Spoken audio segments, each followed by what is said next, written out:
तो कैसे हैं आप लोग। हम वापस आ गए हैं अपने चैनल पर लेकर किंग ऑफ डायमेंशंस। तो चलिए शुरू करते हैं आज का नया एपिसोड। अगर यह कहानी आप शुरू से सुनना चाहते हैं तो प्लेलिस्ट से जाकर सुन सकते हैं। 417 आयामी तलवार। शौर्य ने उन 6 दलों के लोगों को इतनी बेरहमी के साथ खत्म कर दिया था कि देखने वालों की आत्मा तक कांप गई थी, जिस वजह से पूरे आयाम में बाकी दलों ने तुरंत अग्निकुल से अपनी उचित दूरी बनाकर रखी और वो उसके बाद अग्निकुल के पास बिल्कुल भी नहीं भटके। रात आराम से गुजारने के बाद शौर्य और अग्निकुल के योद्धा मिलकर एक बार और शिकार पर निकल गए। आज शौर्य सिर्फ शिकार करना चाहता था। उसे पूरा यकीन था कि सिस्टम जैसी दोस्त के होते हुए उसे चिंता करने की जरूरत नहीं थी।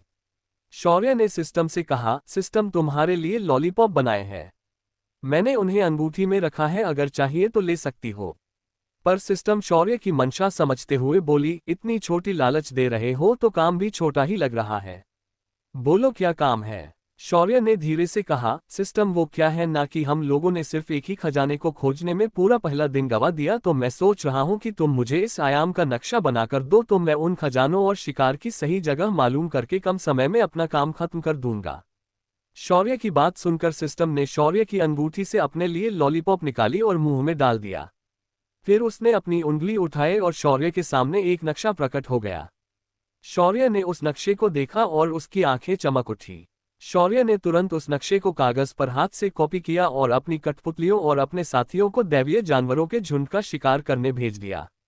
उसके बाद शौर्य ने शेरा को खजानों की जगह बताई और उन्हें लेने के लिए भेज दिया और खुद एक ऐसी जगह के निकल गया जहां उसे एक खास खजाना मिलने की उम्मीद थी। शौर्य ने हवा में तेज उड़ान भरी और उस स्थान से उत्तर दिशा की ओर निकल गया, वही शेरा दक्षिण दिशा की ओर निकल गया। आज उन दोनों को दुर्लभ खजाने ढूंढने थे। शौर्य कुछ आधे घंटे की उड़ान के बाद उस स्थान पर पहुंचा जो दिखने में एक विशाल पहाड़ थी। शौर्य ने पहाड़ के तलहटी से उस पर चढ़ना शुरू किया और जाते जाते उसने पहाड़ पर उगी हुई जड़ी बूटियां और औषधि वनस्पतियों को इकट्ठा करना जारी रखा। वो उन्हें धन्वंतरी के ब्रेसलेट में डाले जा रहा था। शौर्य जैसे जैसे पहाड़ के ऊपरी हिस्से की तरफ बढ़े जा रहा था, उसे वैसे वैसे आध्यात्मिक ऊर्जा बढ़ती हुई महसूस हो रही थी। शौर्य जब से आयाम के अंदर आया था उसे इस जगह से एक खिंचाव महसूस हो रहा था, बिल्कुल वैसा ही खिंचाव जैसा उसे उस लाल चंद्रमा से होता था। शौर्य ने धीरे धीरे अपनी रफ्तार बढ़ाई और वो कुछ ही पलों में पहाड़ के माथे के ऊपर पहुंच चुका था। पर जैसे ही वह वहां पहुंचा उसके सामने स्पष्ट संस्कृत भाषा में लिखा था, खड्ग समाधि मंदिर।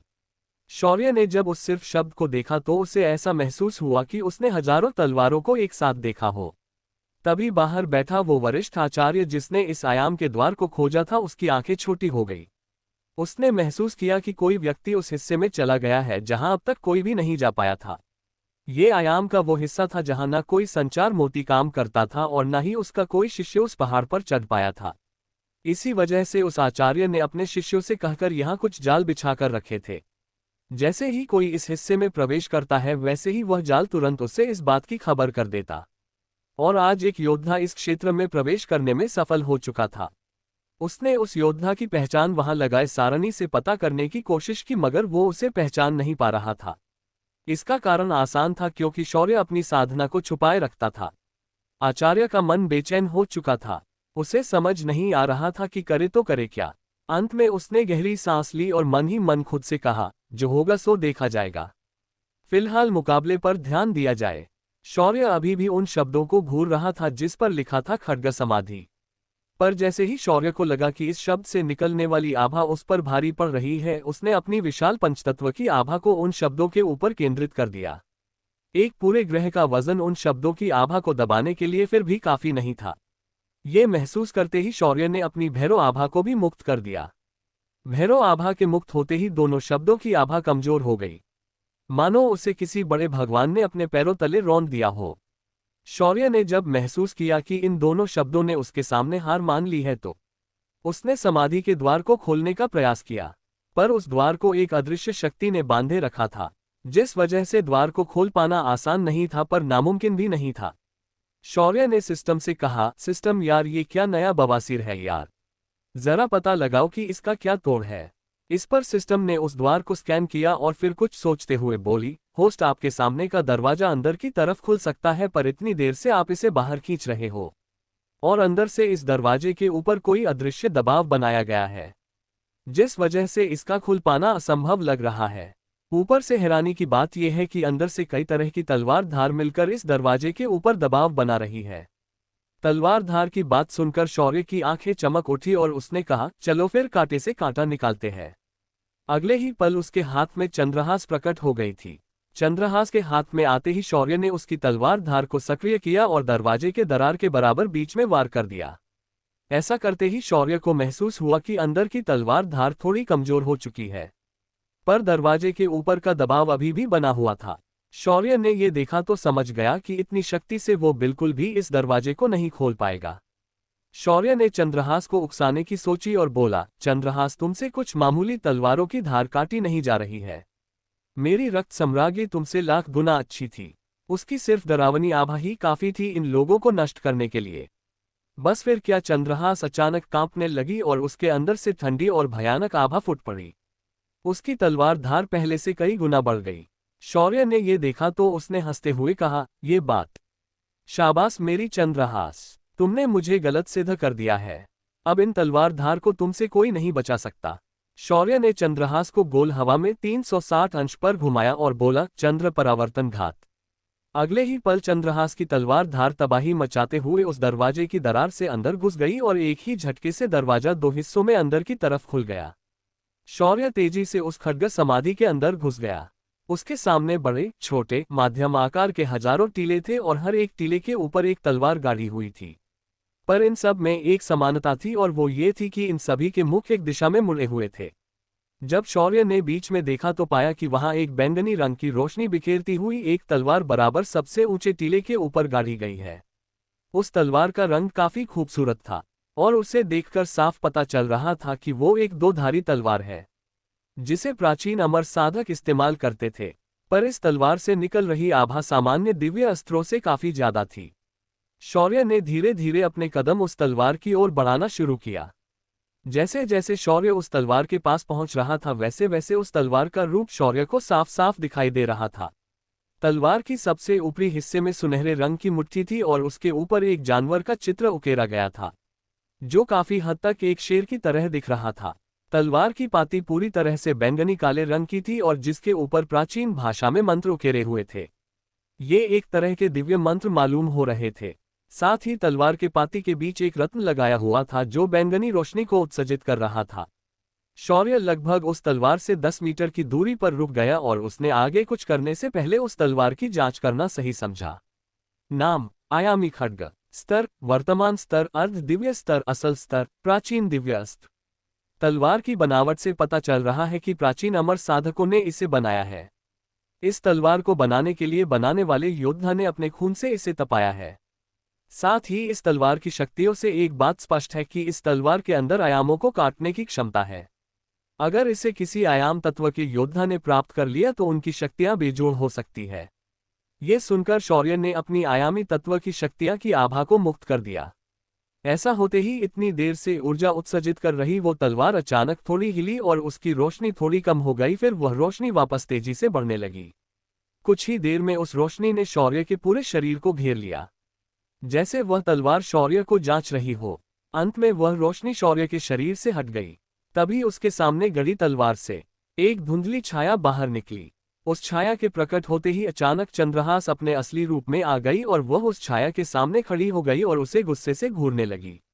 ये देखकर शौर्य को पहले तो कुछ समझ नहीं आया। तभी उस धुंधली छाया ने हंसते हुए कहा, अरे रे, इतनी भी क्या जल्दी है? मैं थोड़े तुम्हारे स्वामी को कोई आघात पहुंचा सकती हूँ। मैं तो यहाँ उनसे बात करने आई हूँ। तभी चंद्रहास ने गुस्से से कहा, अपनी ये अपवित्र आभा मेरे स्वामी से दूर रखो, श्रापित टूटी हुई तलवार। ये सुनकर भी उस धुंधली आकृति ने हंसते हुए कहा, इतना क्रोधित होने की आवश्यकता नहीं है बहन, मैं भी तुम्हारी तरह एक तलवार हूँ। तभी चंद्रहास ने गुस्से से कहा, तुम कोई तलवार नहीं हो, तुम बस एक इस तलवार से बंधी श्रापित आत्मा हो। अगर तुमने मेरे सामने चालाकी करने की कोशिश की तो मैं तुम्हें मुक्ति मिलने से पहले ही इस दुनिया से मुक्त कर दूंगी। ये सुनकर उस धुंधली आकृति के भाव बदल गए और उसने ठंडी आवाज में कहा, ओह, तो तुमने मुझे पहचान लिया। कोई बात नहीं, पर मुझे तुम्हारे स्वामी से बात करनी है। मैं वचन देती हूँ कि मैं तुम्हारे स्वामी को कोई क्षति नहीं पहुंचाऊंगी। ये सुनकर चंद्रहास हंस पड़ी और बोली, मुझे चिंता करने की कोई जरूरत नहीं है। बस कहीं ऐसा ना हो कि तुम्हारी आभा पहचानते ही मेरे स्वामी तुम्हें कहीं मुक्त ना कर दे इस दुनिया से। ये सुनकर उस धुंधली आकृति ने चंद्रहास के कंधे से उसके पीछे खड़े शौर्य को देखा जो उसे ही घूरे जा रहा था, पर उसकी आंखें निर्वात में टिकी हुई थी। शौर्य के सामने स्क्रीन पर सिस्टम ने पहले ही जानकारी प्रेजेंट कर दी थी। शापित दानव आत्मा स्तर, दानव पूर्वज स्तर। ये एक दानव पूर्वज की श्रापित आत्मा है जो इस तलवार के अंदर कैद करके रखी गई है। इसने तलवार की चेतना को कमजोर करके तलवार पर बलपूर्वक कब्जा कर रखा है। ये पढ़कर शौर्य के चेहरे पर एक कुटिल मुस्कान आए और उसने चंद्रहास से कहा, चंद्रा तुम जरा हट सकती हो, जरा मैं भी इस आत्मा से थोड़ी बातचीत करना चाहूंगा। शौर्य की आवाज सुनकर चंद्रहास तुरंत बगल में हट गई। चंद्रहास के हटते ही शौर्य उस धुंधली आकृति के सामने आकर खड़ा हो गया। फिर उसने उस धुंधली आकृति को देखा और पूछा, कहो क्या पूछना है तुम्हें। ये सवाल सुनकर वह धुंधली आकृति हवा में शौर्य के इर्द गिर्द घूमकर एक चक्कर काटने के बाद रुकी और बोली, कमाल है, तुम्हें मैंने हर बगल से देखा पर मुझे तुम एक आम साधक ही नजर आ रहे हो। तुम्हारे अंदर ऐसी कोई बात नहीं है, पर एक दिव्य हथियार तुम्हें अपना स्वामी कैसे बना सकता है। शौर्य ने अपने बालों में हाथ फेरा और बोला, मैं ज्यादा खूबसूरत हूं तो संसार की हर लड़की मेरे पीछे आ ही जाती है। तलवार भी तो एक स्त्री है तो जाहिर है वो भी मेरे प्रेम में पागल होनी ही है। ऐसा कहकर शौर्य ने हल्के से आंख मारी, पर शौर्य की बात सुनकर उस धुंधली आकृति का मुंह बन गया। तभी बगल में खड़ी चंद्रहास ने भी दबी आवाज में कहा, बेशर्म इंसान। उस धुंधली आकृति को शौर्य से ऐसे जवाब की उम्मीद नहीं थी, पर फिर भी उसने हंसते हुए कहा, ये तो काफी अच्छी बात है। क्या तुम मुझे भी स्वीकार कर सकते हो। ये सुनकर शौर्य के चेहरे पर एक तिरछी मुस्कान बिखर गई और उसने हल्के से अपना हाथ उठाया और उस धुंधली आकृति के गालों की तरफ लाते हुए कहा, बिल्कुल, मैं तुम्हारी पीछे वो जो तलवार है उसे जरूर स्वीकार कर सकता हूं, पर मैं तुम्हें स्वीकार नहीं कर सकता। इसके बाद ही शौर्य की उंगलियों अजीब से सुनहरी रोशनी से चमकी और शौर्य ने धीरे से कहा, आत्मापाश। अगले ही पल वह धुंधली आकृति जिसे स्पर्श भी कर पाना संभव नहीं था वो किसी स्थायी वस्तु की तरह शौर्य के पकड़ में आ गई और शौर्य का हाथ उस धुंधली आकृति के गले पर कस गया। शौर्य ने फिर हंसते हुए कहा, दानव पूर्वज जो खुद को एक तलवार की आत्मा बनाकर इस तलवार के अंदर छुपी है और मुझ जैसे भोले भाले नौजवान को फंसाकर खुद को यहां से मुक्त करना चाहती हो, ये बहुत ही विचित्र बात है। शौर्य के मुंह से अपनी पहचान उजागर होते देखकर उस आत्मा की आंखें बड़ी बड़ी हो गई। उसे कुछ समझ नहीं आ रहा था कि शौर्य ने उसे बिना चंद्रहास के बताए भी कैसे पहचान लिया। वो आत्मा शौर्य के हाथ में छटपटाने लगी, पर शौर्य के हाथ पर बना आत्मापाश कोई साधारण मंत्र नहीं था। इससे बेकाबू देवताओं की 9 आत्माओं को नियंत्रित किया जाता था।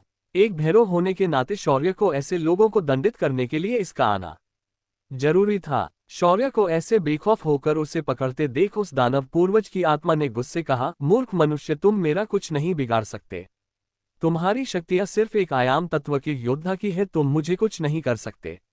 पर तभी शौर्य के शरीर से उसकी भैरव आभा फूट पड़ी और दानव पूर्वज की आंखें और बड़ी हो गई। वो किसी भी दिव्य आभा को पहचान सकती थी और ये आभा तो उसके लिए कभी ना भूलने वाली आवाज थी। उसने डरते हुए कहा, भैरव, और अगले ही पल काले रंग की लपटों ने उस दानव पूर्वज की आत्मा को घेर लिया और उसकी आत्मा हवा में ही धुंधुकर जलने लगी। कुछ ही देर में उस तलवार से निकलने वाली बैंगनी रोशनी निकलना बंद हो गई और वो बैंगनी रत्न गहरे गुलाबी रत्न में बदल गया। तभी शौर्य के दिमाग में एक आवाज सुनाई दी और शौर्य के कदम जहां थे वहीं जम गए। अब क्या हुआ था शौर्य के साथ? अब किसकी आवाज सुनाई दी जिस वजह से शौर्य के कदम अपनी जगह पर जम गए थे? क्या शौर्य इस तलवार को अपना पाएगा? 418 युवराज का घोर अपमान। शौर्य ने उस दानव बुजुर्ग की आत्मा को नर्क की अग्नि में जलाकर भस्म कर दिया था।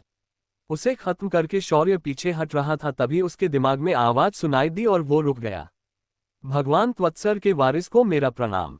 स्वामी, मुझे बचाने के लिए आपका बहुत बहुत धन्यवाद। कृपया आप मुझे यहाँ से मुक्त कीजिए और मुझे अपने साथ लेकर चलिए।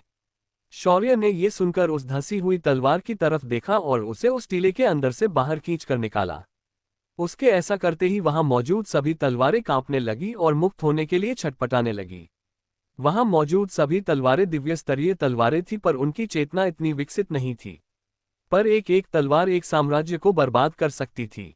शौर्य ने मन में सोचा, अगर ये सभी तलवारें इतनी उच्च स्तर की हैं तो अगर मैं इन्हें मेरे लोगों को दे दूं तो ये ज्यादा ओपी बात नहीं होगी। ऐसा सोचकर शौर्य के चेहरे पर एक तिरछी मुस्कान बिखर गई और उसने अपने हाथ में पकड़ी आयामी तलवार को देखा, जो शांति से उसके हाथ में स्थिर हो चुकी थी। शौर्य ने तुरंत अपना अंगूठा उसके पाते पर घुमाया और उंगली में एक छोटा घाव कर दिया। घाव से रिसने वाला जो खून था वो सीधा तलवार के अंदर सोखने लगा। अगले ही पल वह तलवार उद्दीपित हो गई। शौर्य ने ये देखा तो उसे उस तलवार के साथ जुड़ाव महसूस हुआ। उसके साथ ही उसे एक और खास बात उसे पता चली। इस तलवार के साथ एक छोटा आयाम जुड़ा हुआ था। शौर्य ने हल्के से उस तलवार को खुले स्पेस में प्रविष्ट कर दिया और वो तलवार उसके अंदर समा गई।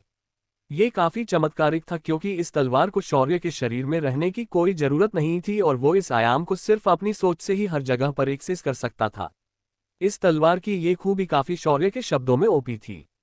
शौर्य ने उसके बाद वहां मौजूद हजारों तलवारों को देखा और फिर तेजी से आगे बढ़कर उसने एक एक तलवार को वहां से उठाया और उस तलवार के खास याम में उन्हें रखने लगा। शौर्य ने पलक झपकते ही वहां मौजूद संधि स्थल की सारी तलवारों को चुरा लिया, मतलब मुक्त कर दिया। सभी तलवारों को प्राप्त करते ही शौर्य वहां से बाहर आ गया और अगले खजाने की तरफ बढ़ने लगा। तभी सिस्टम की आवाज शौर्य के कान में गूंजी, होस्ट आपने डायमेंशनल सूट का मिशन पूर्ण कर लिया है।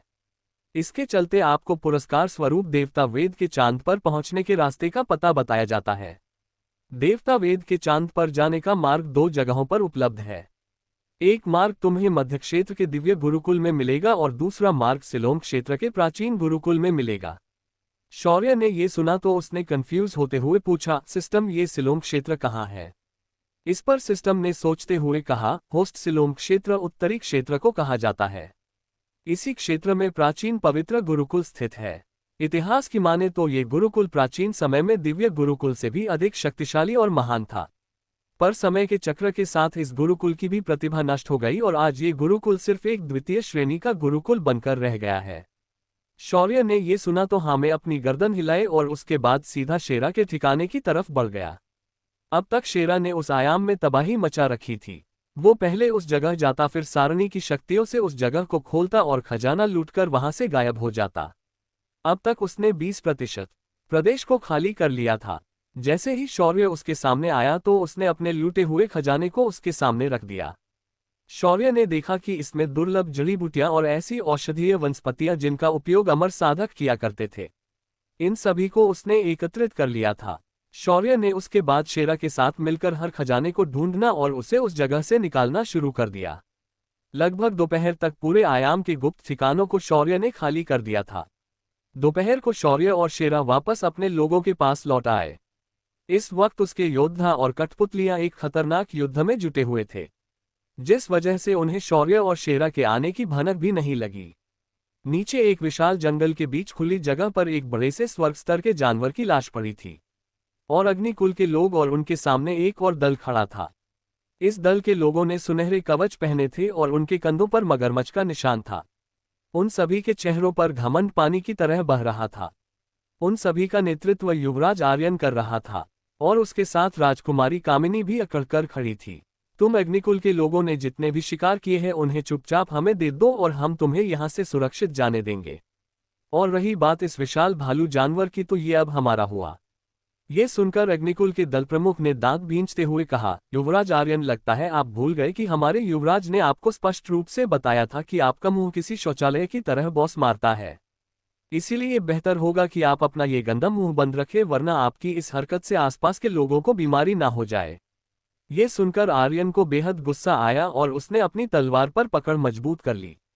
तभी कामिनी ने गुस्से से कहा, खबरदार, जो तुमने हमारे युवराज का अपमान करने की कोशिश की तो तुम्हें पता होना चाहिए कि इसका अंजाम सिर्फ मृत्यु है। चुपचाप अपने घुटनों पर बैठ जाओ और हम तुम्हें यहां से जीवित जाने देंगे। वहीं आयाम के बाहर मौजूद लोग राजकुमार आर्यन की इस हरकत को साफ साफ देख और सुन पा रहे थे। इस बात से आर्यन बिल्कुल अनजान था कि उसे बाहर बैठे लोग हवा में उड़ रहे संचार मोतियों की सहायता से देख पा रहे हैं। युवराज आर्यन की ऐसी हरकत देखकर वहां मौजूद सभी लोग राजपरिवार के लोगों को निंदा और घृणा से चुप चुप कर देखने लगे। किसी भी इंसान में इतनी हिम्मत नहीं थी कि वो खुलेआम युवराज और राजपरिवार की निंदा कर सके। इधर असमान में शौर्य ने हवा में ही पालती मारी और बैठ गया। शेरा भी उसकी बगल में रुक गया और बोला, ये राजपुरोहित बार के लोगों में क्या चल मची है जो रास्ते की मुसीबत को अपने सिर ले रहे हैं? भाई, लगता है इन लोगों को बहुत बड़ी वाली खुजली है। ये युवराज लगता है मकर साम्राज्य जैसे विशाल हंसते खेलते साम्राज्य को बर्बाद करके ही रहेगा। शौर्य ने ये सुना तो उसने कुछ सोचते हुए पूछा, शेरा, अगर हम इसे तुरंत खत्म करने की बजाय इसे बार बार उकसाकर छोड़ देंगे तो क्या होगा? शौर्य के इस अजीब सवाल पर पहले तो शेरा थोड़ा विचार करने लगा, फिर बोला, वैसे भाई अपन को लगता है अगर अपन लोगों ने इसे बार बार परेश किया तो ये एक दिन अपने पूरे साम्राज्य को हमारे पीछे लगा देगा और फिर हमसे लड़ने के लिए आ जाएगा। ये सुनकर शौर्य के चेहरे पर एक कुटिल मुस्कान आए और बोला, शेरा मुझे लगता है कि अब हमारे इस कुल को भी एक शासनकर्ता कुल बनाने की आवश्यकता है। क्यों ना हम ऐसा करें? हम इस युवराज का मामू बनाकर इसका ही राज्य छीन लेते हैं और फिर हम अग्नि साम्राज्य की स्थापना कर देते हैं। ऐसा करने से तुम्हें पता है क्या होगा? ऐसा करने से हम संगम साम्राज्य, गांधार साम्राज्य और चित्रकूट साम्राज्य को सीधा हमारे प्रभाव में लाकर हमारा अपना एक विशाल साम्राज्य बना देंगे। ये सुनकर शेरा ने अपनी आंखें घुमाई और बोला, भाई तुम तो पहले ही इस पूरे दुनिया के होने वाले मालिक हो, तो ऐसे छोटे मोटे लफड़ों में खाली फोकट कायकू पड़ने का। ये सुनकर शौर्य थोड़ा गंभीर हो गया और बोला, तुम यही गलत हो शेरा। मुझे यहाँ समरलोक में अपने भक्त भी बनाने हैं और अगर मेरे पास एक पूरा साम्राज्य होगा तो मैं अपने मन से उन सभी को आसानी से प्रभावित कर पाऊंगा और एक दिन मेरा प्रभाव इस क्षेत्र से बाहर भी होगा और मैं आसानी से इस दुनिया का स्वामी फिर एक बार बन पाऊंगा। शौर्य के इस बात के पीछे का तर्क देखकर शेरा भी खुश हो गया और उसने कहा, अगर भाई ऐसी बात है तो अपन तेरे साथ साय के माफिक खड़ेला है। तू जब चाहिए तब अपन मजा देगा। शेरा के बात सुनकर शौर्य ने उसे हल्के से चपत लगाई और बोला, अबे मजा नहीं बे मदद देगा बोल, यहाँ छोटे बच्चे भी है। ये सुनिए शेरा ने अपने मुंह पर हाथ रखा और हंसने लगा। इधर नीचे अग्निकुल के लोगों ने युवराज की बात सुनकर उसे अच्छे से धोने का मन कर लिया था। अग्निकुल का दल प्रमुख कुछ बोल पाता उससे पहले उन सभी को पीछे हटाते हुए 20 कठपुतलियां आगे आए और उन्होंने किसी को कुछ समझने से पहले ही युवराज के सभी योद्धाओं को कुत्ते की तरह लात घूंसों से पीटना शुरू कर दिया। कुछ ही देर में युवराज के 20 के 20 स्वर्ग स्तर के शक्तिशाली योद्धा धूल में सन चुके थे और उनका पूरा बदन सूज गया था। उन सभी के हाथ पैर भी तोड़े गए थे, पर इस दौरान इन कठपुतलियों ने उनकी एक भी खून की बूंद नहीं गिरने दी थी। अपने आदमियों की ऐसी हालत देखकर युवराज ने गुस्से से कहा, अग्निकुल के योद्धाओं ये छल है। तुमने इस युवराज के साथ छल किया है। तुमने जानबूझकर इन लकड़ी के पुतलों को हमसे लड़वाया है। हम तुम्हारी इस हिम्मत के लिए माफ नहीं करेंगे। तुम्हारे इस हरकत की एक ही शिक्षा होगी और वो है मृत्युदंड। हाँ, मैं तुम अग्निकुल के लोगों को मृत्युदंड दूंगा। ये सुनकर अग्निकुल के लोगों का खून खौल उठा और उन्होंने अपनी मुट्ठियां भींच ली। तभी असम से शौर्य ने अपनी उंगलियों को थोड़ा और हिला दिया। अगले ही पल सारी मूर्तियों की नजरें युवराज पर टिक गई और उन्होंने उसे घेर लिया। फिर क्या वहां आगे जो हुआ उसका तो पूरा मुरा नगर साक्षी बन गया। उन कठपुतलियों ने युवराज को पकड़कर सिर्फ उसके नाम जगहों पर मारा। कठपुतलियों की वो मार लात घुसोगली नहीं थी, पालकी सिर्फ छपाक की आवाज वाली मार थी। युवराज के पीठ के नीचे का नर्म हिस्सा और उसके गालों को कठपुतलियों ने मार मार कर वहां के कपड़े फाड़ दिए थे। जब दर्द सहन नहीं हुआ तो युवराज बेहोश हो गया। तभी असमान ने बैठे शेरा ने कहा, भाई तुमने तो इसके बैठने के जगह की लाइटें लगा डाली। अब बेचारा जब भी बैठेगा उसकी बत्ती जल उठेगी। वहीं अग्निकुल के योद्धाओं को ये समझ नहीं आ रहा था कि इस बात पर हंसे तो हंसे कैसे, पर कुछ भी हो उन्हें मजा बहुत आया। राजकुमारी कामिनी जो ये सब देख रही थी उसके मुंह से आवाज नहीं निकल रही थी। तभी एक कठपुतली उसके सामने आए और उसके हाथ में कागज देकर वापस चली गई। उस कागज पर साफ लिखा था, जिंदगी बहुत सुंदर है बिल्कुल तुम्हारी तरह। बस अग्निकुल के मामलों में दखल देना बंद करो वरना उसे नर्क बनने में ज्यादा वक्त नहीं लगेगा। शौर्य ने जानबूझकर इन योद्धाओं को नहीं मारा था, इन्हें बस अपमानित करके छोड़ दिया था। इसका कारण बहुत ही आसान था। शौर्य को अच्छे से पता था कि घमंड में चूर ये दोनों भाई बहन अपने अपमान का घूंट पीकर चुप तो नहीं बैठेंगे और अगला पंगा जरूर खड़ा करेंगे और उसमें इनका बाप भी शामिल होगा और तब शौर्य के पास एक मौका होगा इसे सबक सिखाने का और उन्हें राजगद्दी से हटाकर खुद का सम्राट बनाने का। अग्निकुल के योद्धाओं ने जब ये देखा कि साम्राज्य का ये दल अब उनके बीच नहीं आने वाले तो उन्होंने उस जीव को अपनी पत्रिका में शामिल कर लिया और निकल गए। शौर्य ने उसके बाद अपने लोगों को संदेश दिया कि वो अब निकास के लिए तैयार रहे। सूर्यास्त तक सभी लोगों ने इंतजार किया और समय खत्म होते ही उनकी पत्रिकाएं चमकने लगी और शौर्य और उसके साथी वहां से गायब हो गए।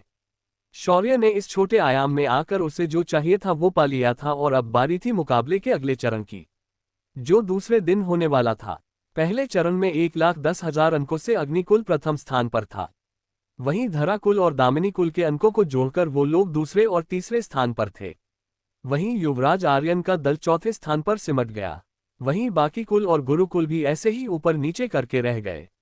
जब अग्निकुल के योद्धा मैदान में पहुंच गए तो धराकुल का एक अर्धदैवीय स्तर का योद्धा सीधा शौर्य पर आक्रमण करने के लिए उड़कर मैदान में उसकी तरफ बढ़ गया।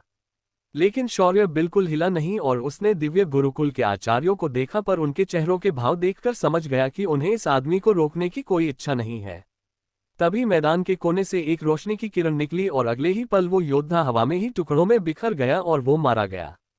शौर्य सुना चौड़ा करके वही खड़ा रह गया और उसने तंज भरे लहजे में कहा, अगर तुम्हें लगता है कि तुम्हारे दिन भर गए हैं तो बिंदास आगे बढ़ो और मुझे मारकर दिखाओ, मैं तुम्हें आसान मृत्यु दूंगा, तुम्हारी कसम। इतना कहकर शौर्य सभी की ओर देखने लगा, पर इस बार किसी ने आगे बढ़ने की हिम्मत नहीं की, पर दामिनी कुल के एक बुजुर्ग से रहा नहीं गया और उसने भी शौर्य पर हमला कर दिया। दामिनी कुल के बुजुर्ग ने नीले रंग की बिजलियों को प्रकट किया और शौर्य के ऊपर किसी चाबुक की तरह मार दिया। जब लोगों ने देखा कि दामिनी कुल ने शौर्य पर घातक बिजलियों से हमला किया है तो लोगों की आंखें बड़ी बड़ी हो गई। शौर्य ने इस बात को नजरअंदाज किया और अपनी जगह पर ऐसे ही खड़ा रहा। तभी भीड़ से एक ने कहा, देखो तो ये शौर्य तो बिजली के हमले को देखकर अपनी जगह पर ही जम गया। तभी एक बोला, अभी जो उसने कहा था उसका क्या हुआ? लगता है डर गया साला, ये संकट शोर ने खुद अपने ऊपर बुला लिया है। तभी एक सुनहरे रंग की दिव्य बिजली चमकी और तेजी से शौर्य की तरफ बढ़ रही बिजलियों को उसने रास्ते में ही रोक दिया और एक ठंडी आवाज आई, बुजुर्ग कल्याण, अपनी औकात मत भूलो, तुम्हारी शत्रुता अभी भी मुझसे है। शौर्य के लिए तुम्हारा ये तुच्छ कुल सिर्फ एक शिकार है, इसीलिए फीला शौर्य के शिकार पर आने का इंतजार करो और चुपचाप अपनी जगह पर ही खड़े रहो। जब बुजुर्ग कल्याण ने सुनहरी बिजलियों भीरे सम्राट को अपनी आंखों से देखा तो उनकी आंखें बड़ी बड़ी हो गई, क्योंकि इस वक्त जो बिजलियां सम्राट चला रहा था वो थी दिव्य बिजलियां। ये बिजलियां सिर्फ उसके पास थी जिसके पास बिजली के देवता का शरीर है, और उनके कुल में सिर्फ दो लोग थे जिनके पास ये शरीर था। एक था विद्युत सम्राट जो इसके साथ जन्मा था और दूसरा था इंद्र जिसे ये शरीर छीन कर दिया गया था। और कल्याण ये अच्छे से जानता था कि उसके सामने खड़ा लड़का उसके ही कुल का प्रतिभाशाली लड़का विद्युत सम्राट है, बस उसकी शक्ल थोड़ी अलग थी। क्या सम्राट बुजुर्ग कल्याण को मौत के घाट उतार देगा? क्या होने वाला है मुकाबले के अगले चरण में? किसकी होगी जीत और किसकी होगी हार? 419 दिव्य गुरुकुल की योजना। शौर्य ने शाही परिवार के योद्धाओं को हरा दिया था और युवराज के कपड़े फटने तक उसका घोर अपमान करके उसे भी जीवित छोड़ दिया था। जब शौर्य उस जगह से अपने साथियों के साथ बाहर आया तो उसके ऊपर एक के बाद एक ऐसे दो हमले हो गए और पहले हमले को शाश्वती ने बिना वक्त गवाए रोक दिया, पर दूसरा दामिनी कुल द्वारा किया गया हमला सम्राट ने खुद आगे आकर रोक दिया था। बुजुर्ग कल्याण ने जब अपने सामने विद्युत सम्राट को देखा तो उसकी रूह कांप गई। वो अपने मुंह से कुछ बोलता उससे पहले ही कल्याण के पैरों के सामने दैवीय बिजली की धारा आकर गिर गई। बुजुर्ग कल्याण के पैर ठिठक गए और वो अपनी जगह पर रुक गया। जब बुजुर्ग कल्याण ने सम्राट को देखा तो पाया कि उसका चेहरा विद्युत सम्राट की तरह बिल्कुल भी नहीं दिख रहा था। तभी सम्राट ने उसे घूरते हुए कहा, क्या हुआ कल्याण, अपने इस भाई को भूल गए क्या? सम्राट की आवाज में एक जानी पहचानी लहती जिसे सुनते ही कल्याण के हाथ पैर अब और ही ठंडे हो गए। उसके मुंह से कोई आवाज निकालनी बंद हो गई। तभी सम्राट ने जब उसकी ऐसी अवस्था देखी तो मुस्कुराते हुए बोला, जाकर तरुण से कह देना कि इंद्र का तो हो गया, अब अगली बारी उसकी है। इतना कहने के बाद सम्राट ने सारी बिजलियों को वापस ले लिया। कल्याण ने जब देखा कि सम्राट ने उसे कुछ नहीं किया तो वो लड़खड़ाते हुए खड़ा हो गया और दामिनी कुल के अन्य लोगों के पास दौड़कर चला गया। उसे लग रहा था कि अगर उसने एक और पल भी वहां रुकने की कोशिश की तो उसका जीवित बच पाना मुश्किल है। इस दौरान पूरा मैदान सम्राट और कल्याण को ध्यान से देख रहा था और उनकी बातों को सुन भी पा रहा था। तभी आचार्यों के कक्ष से जिन्होंने विद्युत सम्राट की शक्तियों को देखा था वो लोग अब हैरान होकर उसे देख रहे थे। इस वक्त सम्राट की उम्र 22 या 24 साल से अधिक नहीं लग रही थी, फिर भी उसकी अर्धदैवीय स्तर की शक्तियां और उसकी दिव्य बिजलियां आचार्यों का उसकी ओर ध्यान खींचने के लिए काफी थे। वहां मौजूद आचार्यों की नजर शौर्य पर भी थी। उसने आयामी तत्व की शक्ति दिखाई थी। वैसे तो ये इस समय में इतनी खास तत्व शक्ति नहीं थी, पर उसके साथ ही शौर्य की कठपुतलियों को नियंत्रित करने की क्षमता और अपने से एक स्तर अधिक योद्धाओं को हराने की क्षमता ने शौर्य को भी उनके ध्यान का केंद्र बना लिया था। वहीं वहां पर मौजूद वो आचार्य जिसने सारणी में छेड़छाड़ की थी, उसका चेहरा बिगड़ गया था, क्योंकि उसे लगा था कि शौर्य आयाम के अंदर बच नहीं पाएगा, पर उसे क्या पता था कि शौर्य और उसका दल सिर्फ बचे नहीं बल्कि पहले स्थान पर आ गए थे। वहीं से कुछ दूरी पर एक और शख्स था जिसका मुंह खोला से वक्त काफी बिगड़ा हुआ था। ये थी निशा गुप्त। निशा को भी अभी भी शौर्य की शक्तियों का पूरा अंदाजा नहीं था। उसे लगता था कि शौर्य सिर्फ एक बेशर्म गुंडा है जो घमंड में दूसरों की कद्र नहीं करता। तभी मंच पर प्रबंधक ने आकर सभी को सूचना दी, आज का पहले चरण का मुकाबला यहीं समाप्त होता है। मुकाबले का दूसरा चरण कल सुबह शुरू हो जाएगा। कल के चरण में आज के मुकाबले में आए हुए कुल और अन्य योद्धा एक साथ भाग लेंगे। कल से इस मुकाबले में अलिप्त साधक भी हिस्सा ले सकते हैं। दूसरे चरण में सर्वश्रेष्ठ हथियार चलाने वाले योद्धाओं का चयन होगा। शीर्ष 3 विजेताओं को सीधा दिव्य गुरुकुल में प्रवेश दिया जाएगा। अब रही बात आज के मुकाबले के पुरस्कार की। आज के इस मुकाबले में अग्निकुल के योद्धाओं ने सर्वोत्कृष्ट प्रदर्शन करके अपने कौशल का नमूना दिखाया है। इसी वजह से अग्निकुल को इस मुकाबले को जीतने के लिए गुप्त कुल की ओर से गुप्त कुल की सुवर्ण तालिका भेंट की जाती है। गुप्त कुल की ये सुवर्ण तालिका बहुत ही विशेष मानी जाती है। इतिहास में इसे केवल आज तक 10 बाहरी कुलों को ही ये तालिका मिली है। इस तालिका के उपयोग से अग्निकुल गुप्त कुल से कोई भी वस्तु बाजार मूल्य के आधे दाम पर खरीद सकता है। साथ ही हमारा व्यापारी सेनकुल अग्निकुल को 3 बार बिना शर्त सहायता करने के लिए तैयार रहेगा। प्रबंधक की बात सुनकर सभी लोगों के कान खड़े हो गए। गुप्त कुल की सुवर्ण पत्रिका मिलना कोई आसान बात नहीं थी, पर आज गुप्त कुल ने इसे अग्निकुल को दे दिया था। इससे ये स्पष्ट हो रहा था कि अग्निकुल और गुप्त कुल का पर्दे के पीछे कोई ना कोई व्यवहार चल रहा है। अग्निकुल के दुश्मनों को ये बात अच्छी नहीं लगी। उन सभी के मुंह काले पड़ गए थे। शौर्य तनकर मंच पर गया। उसने उस सुवर्ण पत्रिका को लगभग प्रबंधक के हाथों छीन लिया और उसे लेकर नीचे उतर गया। इससे वहां मौजूद लोगों को बेहद अपमानित महसूस हुआ, पर किसी ने कुछ नहीं कहा। उसके बाद प्रबंधक कुछ और सूचनाएं दी और सभी लोग उस मैदान से चले गए। शौर्य भी अपने लोगों के साथ वहां से निकल गया। इस बार किसी ने भी कोई भी मूर्खतापूर्ण हरकत करने की कोशिश नहीं की। अगले चरण के मुकाबले के लिए अलिप्त साधक भी वहां पहुंच गए थे। शौर्य और उसके सभी साथी उनके लिए आरक्षित तंबू में वापस पहुंच गए थे। उनके पहुंचने के कुछ देर बाद गुप्त कुल का एक सेवक वहां आ पहुंचा। उसने शौर्य के सामने सिर झुकाकर प्रणाम किया और कहा, महोदय शौर्य, आपको हमारे कुल प्रमुख ने आपके कुल के सभी लोगों को संध्या भोजन के लिए आमंत्रित किया है। उसकी बात सुनकर शौर्य ने एक गहरी सांस ली और कुछ देर सोचने के बाद शांति से बोला, ठीक है, तुम जा सकते हो। मैं और मेरे साथी संध्या भोजन के लिए नियोजित समय पर पहुंच जाएंगे। ये सुनकर वह सेवक तुरंत वहां से चला गया। उसके जाते ही सुगंधा ने शौर्य से पूछा, ये गुप्त कुल वाले कुछ ज्यादा ही हम पर उदार नहीं हो रहे हैं। मुझे लगता है इसके पीछे उनका कोई ना कोई हेतु जरूर है। तभी शेरा बीच में ही बोल पड़ा, देखा भाई, वुमेन इंस्टिंक्ट इन्हें कैसे तुरंत इस बात का पता चल जाता है। तभी टन की आवाज आए और शेरा के सिर पर 2 बड़े बड़े गोले नजर आने लगे। शेरा ने अपना मुंह बंद किया और शौर्य के पीछे जाकर फैल गया और बड़बड़ाया, बूढ़े लोगों को कुछ बोलो तो परेशानी है और कुछ ना बोलो तो परेशानी है। मेरी हालत इस दादी ने कुत्ते जैसी कर दी है। पर उसकी बातों पर किसी ने ध्यान नहीं दिया। शौर्य ने सुगंधा और बाकी लोगों पर एक नज़र मारी और फिर उसने निशा गुप्त और दानाराम गुप्त की मुलाकात से लेकर अब तक की सारी कहानी उन सभी को एक एक करके सुनाई।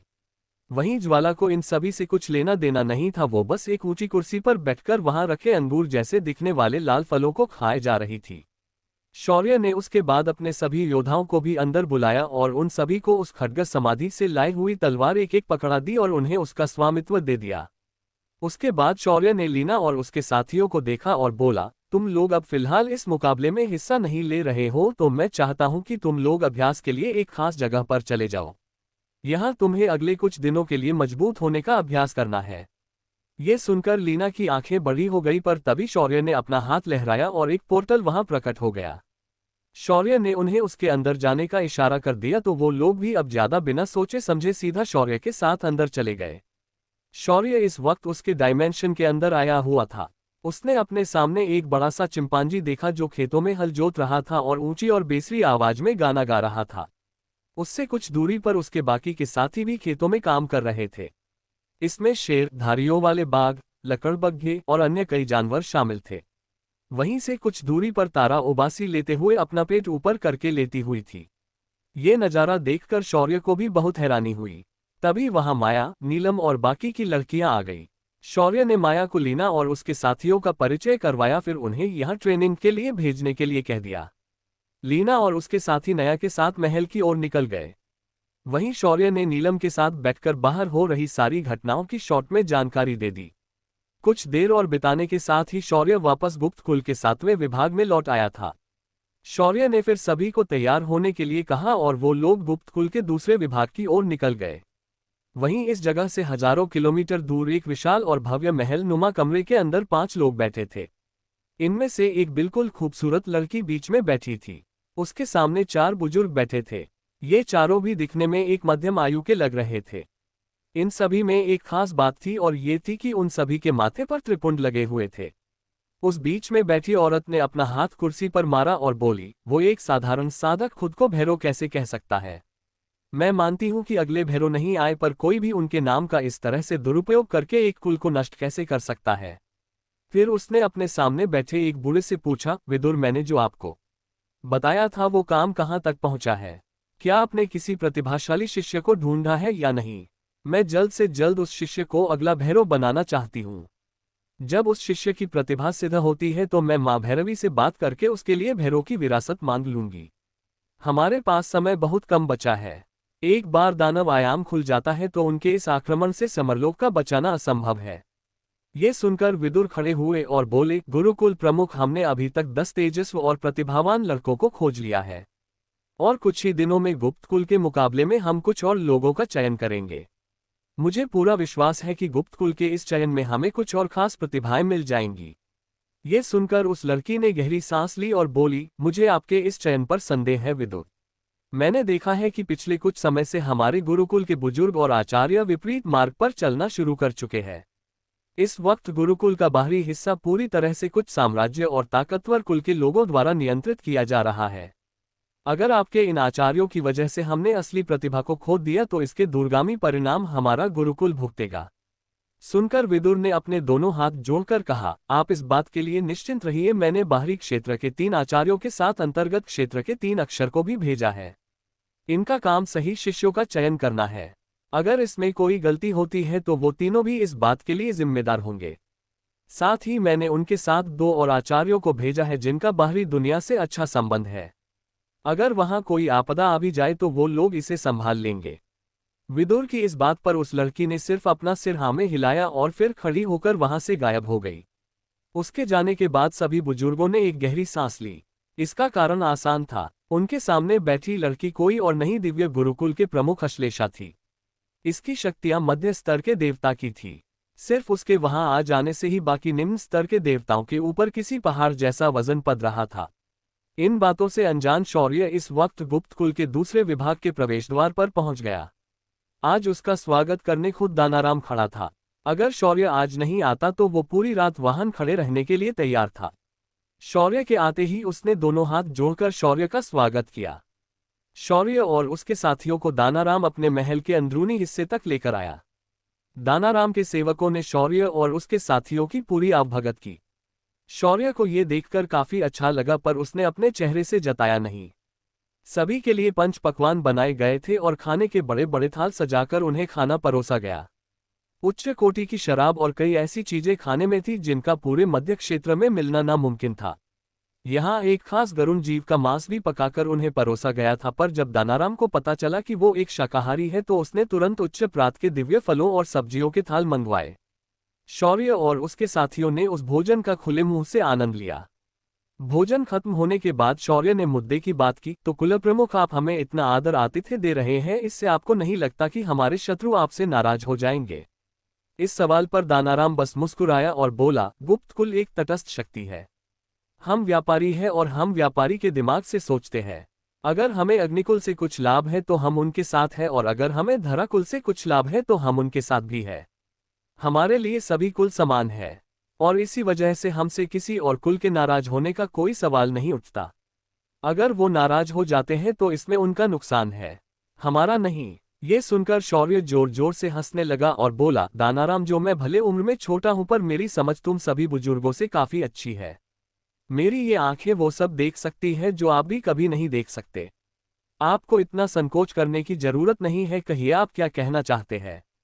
ये सुनकर दानाराम के चेहरे के भाव सामान्य हो गए और उन्होंने एक गहरी सांस ली और बोले, अगर आप ये समझ ही गए हैं तो छुपाने की कोई बात नहीं है।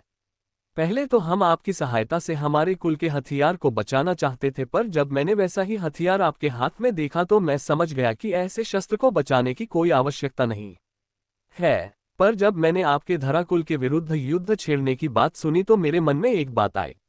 अब वो बात ये थी कि मुझे अग्निकुल की प्राचीन नगरी ज्वालापुरी में अपना व्यापार बढ़ाना है।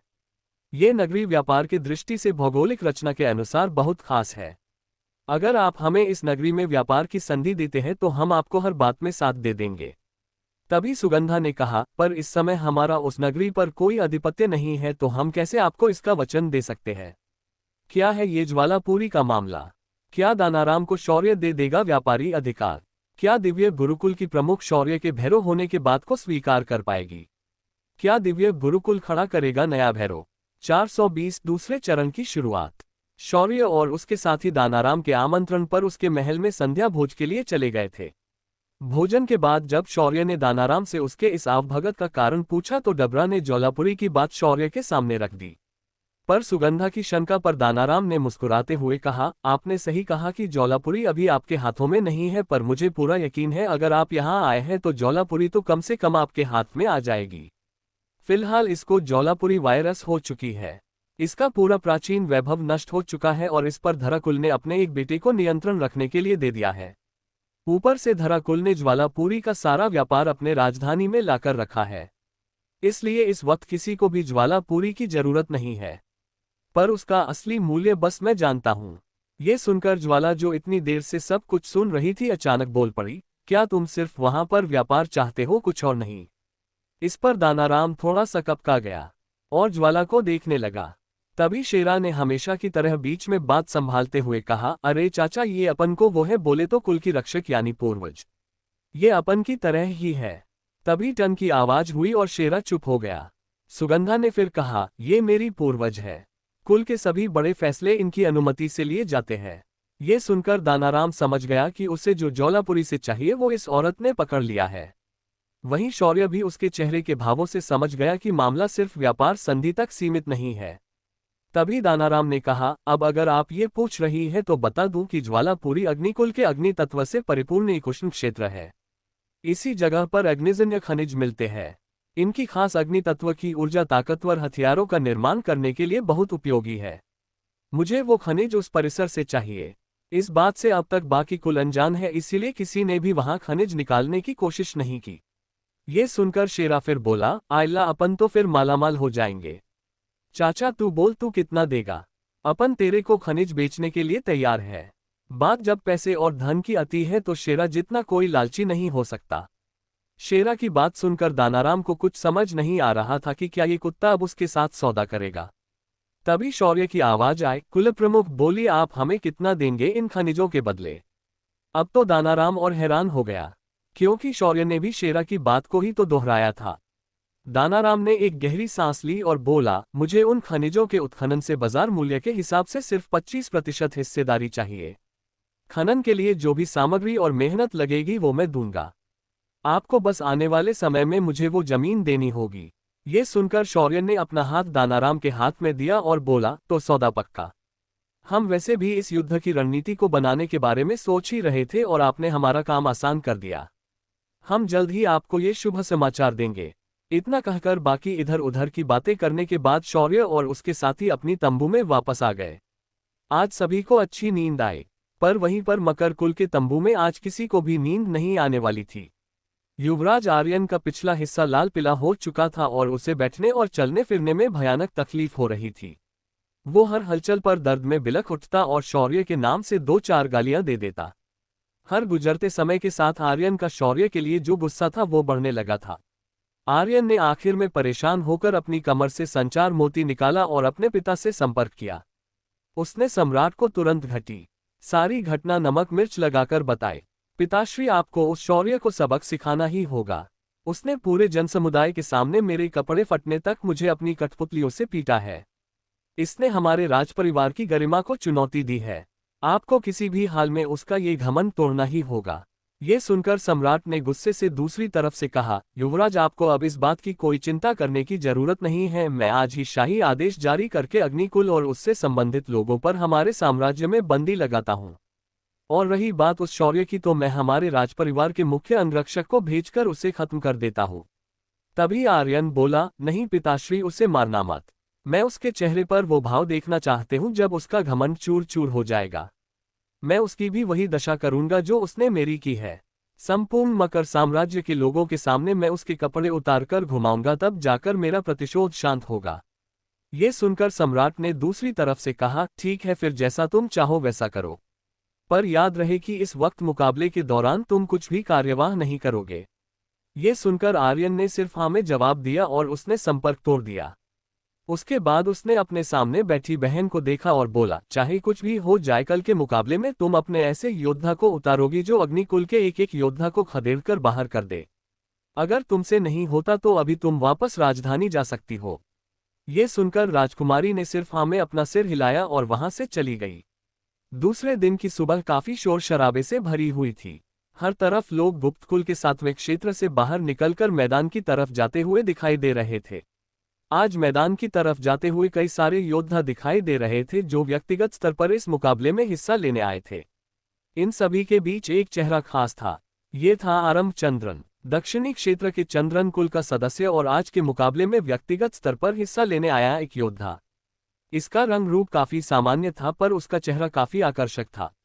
वहां मौजूद हर महिला योद्धा एक बार उसे मुड़कर देखे बिना आगे नहीं जा रही थी। वहीं आरंभ के पीठ पर एक सुनहरे रंग का भाला बंधा हुआ था। ये भाला एक खतरनाक आभा उत्सर्जित कर रहा था। वहीं आरंभ एक गठीले बदन वाला 20 साल का नौजवान लड़का था, पर उसकी साधना किसी को भी दिखाई नहीं दे रही थी, मानो किसी अदृश्य शक्ति ने उस पर चादर ओढ़ रखी हो। आरंभ आराम से चलते हुए प्रवेश द्वार की तरफ बढ़ रहा था और खुद से ही मुस्कुराए जा रहा था। उसकी मुस्कान काफी आकर्षक थी, पर वहां मौजूद लोगों में से कोई भी उसके पास जाने की हिम्मत नहीं कर रहा था। उसी वक्त शौर्य और उसके साथी भी वहां पहुंचे। आज का मुकाबला कुल के बीच नहीं था। आज हर उस योद्धा का हथियार कौशल जांचा जाने वाला था और दर्शकों के लिए हथियारों की लड़ाई का मजा एक अलग ही स्तर पर था। कुछ ही देर में 500 के आसपास अलग अलग क्षेत्र के अलग अलग कुल के योद्धा वहां पहुंचे थे। इसमें शौर्य और उसके साथियों ने भी तय किए मुताबिक हिस्सा लिया। इस मुकाबले में अग्निकुल के सभी 19 योद्धा और समर हिस्सा लेने वाले थे। शौर्य की भी इच्छा थी पर उसे ज्वाला ने रोक दिया। साथ ही शाश्वत ने भी उसे ताना मारते हुए कहा, इस मुकाबले में हमें किसी की जान नहीं लेनी है और बस प्रतिभा को दिखाना है। आपकी प्रतिभा सभी ने पहले ही देखी है तो आप इसमें हिस्सा नहीं लेंगे। इधर मैदान के बीच बने मंच पर आज नया प्रबंधक था। इस प्रबंधक ने दिव्य गुरुकुल का सुनहरा चोगा पहना था और उसके पीठ पर एक तलवार थी। इस प्रबंधक की आंखें तलवार की तरह तेज थी। उसे देखकर साफ पता चल रहा था कि इसने तलवार को पूरी तरह घोलकर पी लिया है। इस नए प्रबंधक ने आते ही अपना परिचय दिया, देवियों और सज्जनों, आप सभी को मेरा यानी घटोत्कच का प्रणाम। मैं दिव्य गुरुकुल के शस्त्र विभाग का वरिष्ठ आंतरिक शिष्य हूँ। आज इस मुकाबले में हर योद्धा का अपने शस्त्र पर कितना अच्छा नियंत्रण है ये जांचा जाएगा। इस मुकाबले में जो भी पहले 3 स्थानों पर आएंगे वो सीधा शस्त्र विभाग में चयनित किए जाएंगे। फिर उसने अपने दोनों हाथों को एक अजीब तरह से मोड़ा और सभी के सामने धरा तत्व से बना विशाल मंच जमीन से उभर आया। फिर घटोत्कच ने आगे कहा, देवियों और सज्जनों, ये है आज के मुकाबले का मंच। इस मंच पर आपको अपनी शस्त्र विद्या का प्रदर्शन करना होगा और आपके प्रतिद्वंदी को हराना होगा। याद रहे, इस मुकाबले में आपकी सिर्फ शस्त्र विद्या ही जांची जाएगी, इसीलिए आप यहां सिर्फ अपने शस्त्र का कौशल ही इस्तेमाल करोगे। दूसरे कौशलों का उपयोग करना मना है। फिर आरंभ ने सभी सहभागियों को देखा और थोड़ा गंभीर होते हुए कहा, हमारा गुरुकुल मानता है कि इस क्षेत्र का हर एक योद्धा भविष्य में आने वाले खतरे से मुकाबला करने के लिए एक खास योद्धा है। अब ऐसे समय में आपको ये याद रखना होगा कि आप किसी भी प्रतिद्वंदी की जान नहीं ले सकते। अगर कोई ऐसा करने का दुस्साहस करता है तो आपको इस मुकाबले से हमेशा के लिए बाहर होना पड़ेगा। घटोत्कच ने उसके बाद अपने आप को बराबर मंच के बीच उतारा और सहभागियों से बोला, अब हम इस मुकाबले के लिए आपको कुछ क्रमांक वितरित करेंगे। ये क्रमांक अनिश्चित है और आपको कौन सा क्रमांक मिलेगा ये भी अनिश्चित है। एक बार आपको ये क्रमांक मिल गया तो यही आपकी मुकाबले के अंत तक पहचान बना रहेगा। उसके बाद घटोत्कच ने अपने हाथ को एक बार लहराया और कई सारे छोटे छोटे गेंद हवा में उछल गए और हर एक प्रतिभागी के हाथ में जा गिरे। समर और उसके साथ खड़े योद्धाओं ने भी उस गेंद को प्राप्त किया और अपने अपने संख्या को देखा और उसे अपनी जेब में रख लिया। संयोग से अग्निकुल के सभी योद्धाओं को 1 से लेकर 50 के बीच के ही नंबर्स मिले थे। समर का नंबर 16 था। संख्या वितरित होते ही सभी के सामने लगे हुए पटल पर संख्याएं घूमने लगी और 2 संख्याएं अपने सामने रुक गई। इसके बाद उन संख्याओं के हिसाब से 2 योद्धा मंच पर चढ़ गए। इन दोनों के हाथों में अलग अलग शस्त्र थे। एक के बाद पट्टा था तो दूसरे के हाथ में उर्मी थी। दोनों हथियार एक समान गुण को दर्शाते थे। दोनों भी बेहद लचीले थे, पर उर्मी हथियार में कई पाते थे, वहीं पट्टा सिर्फ एक ही पाते से बना था, बिल्कुल तलवार की तरह। कुछ ही देर में मुकाबले का फैसला हो गया। उर्मी वाला योद्धा बिना किसी चुनौती के जीत गया। इसका कारण बहुत ऐसा था क्योंकि उर्मी एक आक्रामक हथियार था, साथ ही वो उसे चलाने वाले के निपुणता पर निर्भर था। और उर्मी वाले योद्धा ने अपने हथियार पर बहुत ज्यादा निपुणता प्राप्त की थी। उसके बाद अगले दो योद्धा मंच पर उतरे। इनमें से एक योद्धा ने ज्यादातर महिला वर्ग का ध्यान खींचा। ये योद्धा था आरंभ चंद्रन। आरंभ को देखते ही शेरा तुरंत बोल पड़ा, क्या चिकना माल है ये यार, कोरिया से इंपोर्ट किया है क्या इसको। तभी शौर्य ने शेरा की बातों पर ध्यान न देते हुए आरंभ के शक्तियों पर ध्यान केंद्रित किया। पर तभी सिस्टम की आवाज शौर्य के कानों में पड़ी, होस्ट सामने खड़ा योद्धा खास है। उसने भाले से जुड़ी एक महान विरासत को प्राप्त किया है और वो एक गुप्त साधना तकनीक की साधना कर रहा है, जिस वजह से उसकी साधना कोई भी नहीं देख सकता, पर फिकर नॉट सिस्टम इसे देख सकती है। इस लड़के की साधना आपके जितनी ही प्रगल्भ है, पर इसकी साधना में जो केंद्रक बना है वह शुद्ध शारीरिक ऊर्जा का बना हुआ है। इसका अर्थ है कि उसके पास कोई तत्व नहीं है, तो उसने अपनी खास साधना से शारीरिक ऊर्जा का उपयोग तत्व ऊर्जा की तरह किया है। उसके बाद सिस्टम ने स्क्रीन खोली और शौर्य को उसके हथियार की जानकारी दी। होस्ट, इस योद्धा के पास जो हथियार है वो एक दैवीय स्तर का भाला है। इसकी विशेषता कई सारी है, पर एक खास विशेषता यह है कि इसकी लंबाई चालक के हिसाब से बढ़ सकती है। ये सुनकर शौर्य और भी हैरान हो गया। उसने अब आरंभ पर अपना पूरा ध्यान केंद्रित किया क्योंकि ये योद्धा बहुत खास था। अगर वो उसके साथ जुड़ जाता है तो उसे एक और सेनापति मिल जाएगा। वहीं जब आरंभ ने स्टेज पर कदम रखा, लड़कियों की किलकारियां गूंज उठी। बिल्कुल पृथ्वी पर किसी सेलिब्रिटी को देखकर जैसे लड़कियां चिल्ला है, वैसा ही कुछ हाल इस वक्त मैदान का था। आरंभ के सामने जो योद्धा खड़ा था उसके हाथ में एक लंबी तलवार थी जिसके दोनों बगल में धार थी, बिल्कुल दमिश्कस की तरह। दोनों ने अपने कौशलों का उपयोग किया और एक दूसरे के ऊपर हमले किए और आरंभ ने कुछ ही चालों में उस योद्धा को निशस्त्र कर दिया और मुकाबला जीत लिया। उसके बाद एक योद्धा मंच पर आते गए और कोई जीत रहा था तो कोई हार रहा था। अग्निकुल के कुछ योद्धा भी मंच पर गए, पर जैसे ही वो लोग अपनी तलवारों को निकालते उनकी तलवारों की बस आभा से ही सामने वाला हार स्वीकार करता। एक बार तो दोनों योद्धा अग्निकुल के ही आमने सामने आ गए, पर इस बार दोनों भी पीछे नहीं हटे और कांटे की टक्कर हुई। दोनों ने अपने तलवार कौशल का उत्कृष्ट प्रदर्शन किया और एक दूसरे को पूरी ताकत से हराने की कोशिश की। आज के मुकाबले का सबसे लंबा मुकाबला उन दोनों ने ही लड़ा था। अंत में दोनों में से एक ने हार मान ली और वो मुकाबला अग्निकुल ने हारा भी और जीता भी। इस मुकाबले में कुछ लड़कियों भी सम्मिलित हुई थी। ये सभी लड़कियां एक खास गुरुकुल की तरफ से आई थी। इस गुरुकुल का नाम था विजेती गुरुकुल। इस गुरुकुल की लड़कियां एक खास तरह की पतली तलवार को चलाने में माहिर थी। इन सभी के तलवार कौशल भी उच्च कोटि के थे। उन्होंने उनके हिस्से आए हुए 6 के 6 मुकाबले जीत लिए और सभी लड़कियां अगले स्तर पर पहुंच गई। तभी स्टेज पर अग्निकुल के दल प्रमुख को बुलाया गया। उसके सामने एक काले कवच पहने योद्धा खड़ा था। उसके कवच और पूरे शरीर से ही खूनी आभा निकल रही थी। उस योद्धा ने आते ही किसी को बिना नजर आए एक हरकत की और एक छोटी से काले रंग की धूल हवा में उड़ा दी। उस धूल के कान तुरंत संघनित होकर दल प्रमुख की ओर चले गए। पर शौर्य ने ये घटना पकड़ ली थी, क्योंकि शौर्य की सिस्टम लगातार इस मुकाबले पर नजर बनाई बैठी थी। शौर्य ने हल्के से बड़बड़ाते हुए कहा, मेरे होते हुए मेरे लोगों को मारने का दुस्साहस किया है तुमने। इसकी सजा तो तुम्हें जरूर मिलेगी। क्या था उस धूल में? क्या शौर्य का दल प्रमुख उस मुकाबले को जीत पाएगा? क्या शौर्य इस मुकाबले में हस्तक्षेप करने की कोशिश करेगा?